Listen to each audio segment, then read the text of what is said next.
السلام عليكم ورحمة الله وبركاته. ابنائي طلبة وطالبات الصف الخامس، أهلا وسهلا بكم حبايبي في فيديو جديد. النهاردة إن شاء الله هنحل مع بعض أسئلة درس الفلاح الفصيح كتاب الأضواء صفحة 135 ل 138 تدريبات الدرس. يا ريت يا أبطال ما تنسوش اللايك وتدعموني كده بلايك واشتراك في القناة عشان يوصلكم كل جديد من حل التدريبات والواجبات. يا حبايبي نقول بسم الله. بيقول لك صح وخطأ.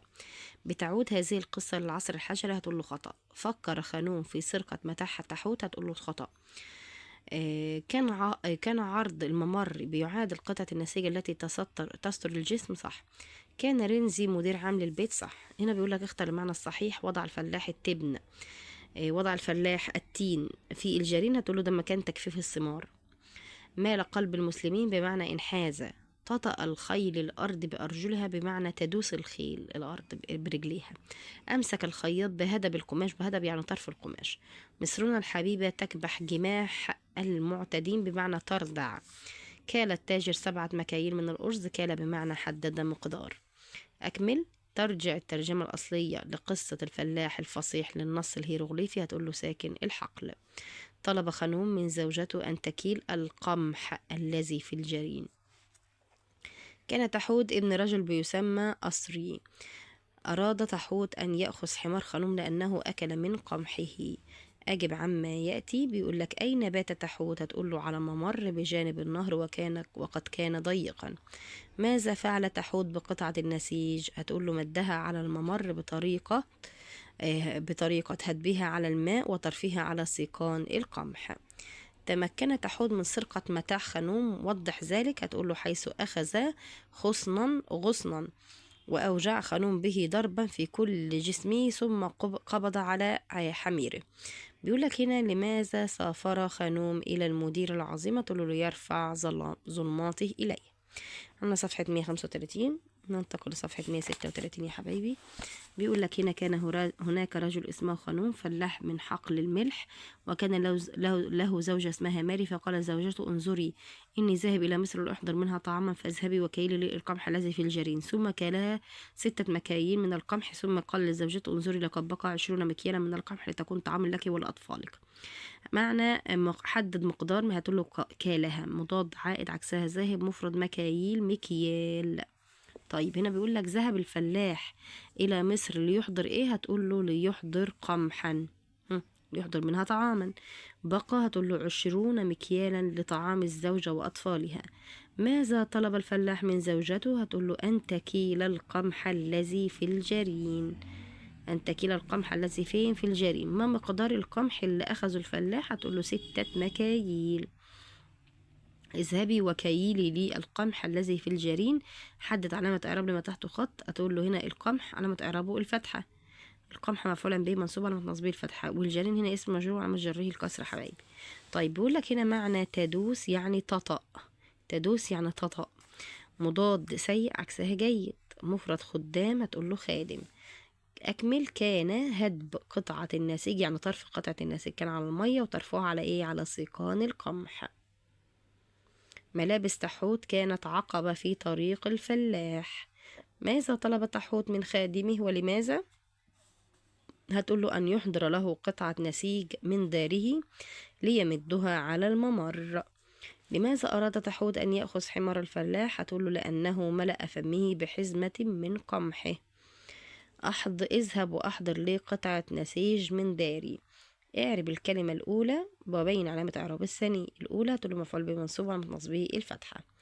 أما الثانية هتقول له اسم مجرور وعلامة جره الكسر عشان سبقه حرف الجر من، واللي بيجي بعد حرف الجر اسم مجرور وعلامة جره الكسر. احنا صفحة 136، ننتقل لصفحة 137.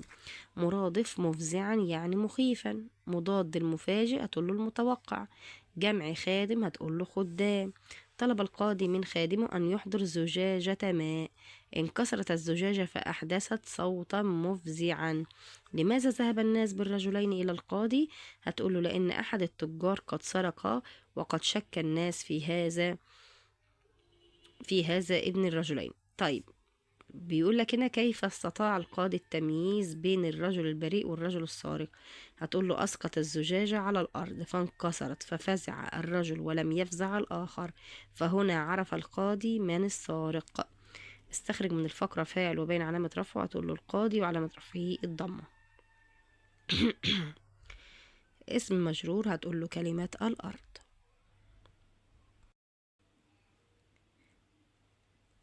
بيقول لك كيف استطاع القاضي التمييز بين الرجل البريء والرجل السارق؟ هتقول له أسقط الزجاجة على الأرض فانكسرت ففزع الرجل ولم يفزع الآخر، فهنا عرف القاضي من السارق. فاعل وبين علامة رفع هتقول له القاضي، وده مرفوعة بالضمة، واسم مجرور هتقول له الأرض. هنا يا بطل بيقول لك مرادف سمينا، سمينا بمعنى غاليا. طيب مضاد العصور عكسه التضييع، جمع الخليفة الخلفاء. أودع رجل هتقول له عقدا ثمينا أمانة عند العطار. ذهب الرجل إلى الخليفة العباسي وشكى العطار له.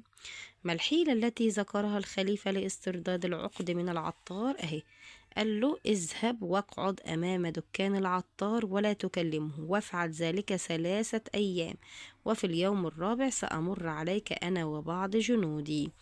خلاص يا أبطال. طيب ماذا فعل الخليفة بالعطار في نهاية القصة؟ تقول له أحضره وعاقبه على خيانته.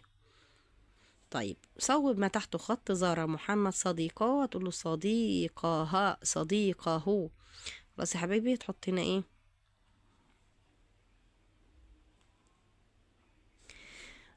هتحط ضمة. أعجب السائحون بمنظر الأهرام، هتقول له الأهرامي. حلنا صفحة 137، ننتقل لصفحة 138. بيقول لك هنا مضاد زاد عكسها نقص، جمع شكوى شكاوي. صح وخطأ. ظلم الوالي الرجل واستولى على نقوده، خطأ. حكم الخليفة بالعدل ورد إلى الرجل حقه، صح. ما موقف الخليفة من الرجل بعدما ضرب له المثل؟ هتقول له أنصفه الخليفة. معنى أسرع بمعنى بادر. مضاد التضييع الاحتفاظ. مفرد القضاة القاضي. باع التاجر للمزارع، هتقول له بئر ماء. اشتكى المزارع، هتقول له التاجر إلى القاضي. لماذا لم يستطع المزارع أن يروي زرعه من البئر؟ هتقول له لأن التاجر اعترض طريقه قائلا له أنه قد باع البئر دون الماء. يبقى لماذا لم يستطع المزارع أن يروي زرعه من البئر؟ هتقول له لأن التاجر اعترض طريقه قائلا له أنه قد باع البئر دون ماء. كده حبايبي وصلنا نهاية الفيديو. ما تنسوش بقى تدعمونا بلايك حلو منكم واشتراك في القناة عشان يوصلكم كل جديد من حل التدريبات والواجبات. بالتوفيق والنجاح يا رب. مع السلامة.